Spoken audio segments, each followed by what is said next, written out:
Senior నాయకులు శ్రీ బొలిశెట్టి శ్రీనివాస్ గారిని ప్రసంగించాల్సిందిగా కోరుతున్నా.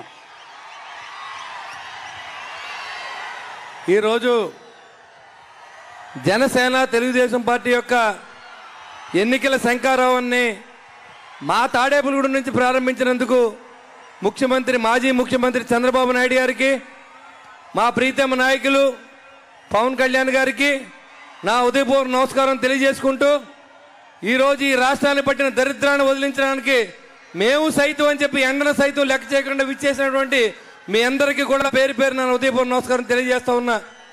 ఇవాళ రాష్ట్రాన్ని 10 సంవత్సరాలు వెనక్కినటువంటి ఈ ముఖ్యమంత్రి సారా వ్యాపారి, ఖనిజాలు అమ్ముకున్నటువంటి వ్యక్తి, ఏదో దిశగా నమ్ముకున్న వ్యక్తి, వాళ్ళ కుటుంబాలు బాగుపడతారు తప్ప మన ప్రయోజనం ఆలోచించినటువంటి వ్యక్తి జగన్మోహన్ రెడ్డి అనే విషయాన్ని మీరు ఈరిపాటిగా తెలుసుకుని ఉండాలని నేను గమనిస్తా ఉన్నా. ఎంతోమంది ప్రయత్నం చేస్తూ ఉన్నారు. ఈ భారతదేశ చరిత్రలో ఏ ముఖ్యమంత్రి కూడా సారా వ్యాపారం చేయలేదు, ఒక జగన్మోహన్ రెడ్డి తప్ప. ఇవాళ ఢిల్లీ వెళ్తే ఎందుకు వెళ్తారో తెలుసా?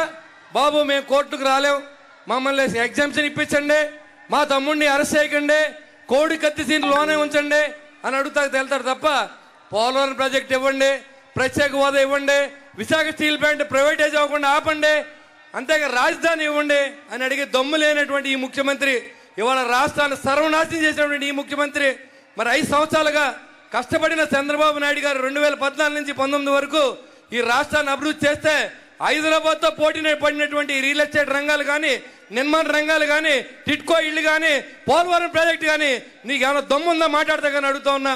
ఏదైనా మాట్లాడితే వ్యక్తిగతంగా మాట్లాడతావు, కొద్దిలా మాట్లాడతావు. నీ గురించి నీకు ఇంకా ప్రజలు తెలుసుకోకపోతే నిన్ను పంపడానికి మేము సిద్ధంగా ఉన్నాం, సిద్ధం అని అడుగుతా ఉన్నాం. ఈ వేదిక మీద నేను చెప్తా ఉన్నా, నిన్ను పంపడానికి మేము సిద్ధంగా ఉన్నాం, మరొకసారి లూటీ చేయకుండా ఆపడానికి సిద్ధంగా ఉన్నాం అని చెప్పి ఈ సభాముఖంగా మీకు తెలియజేసుకుంటూ ఈ అవకాశం ఇచ్చిన పెద్దలందరికీ ధన్యవాదాలు తెలియ సెలవు తీసుకుంటాను. జై హింద్, జై జనసేన, జై తెలుగుదేశం. ఇప్పుడు ఒక 5 నిమిషాల పాటు వీడియో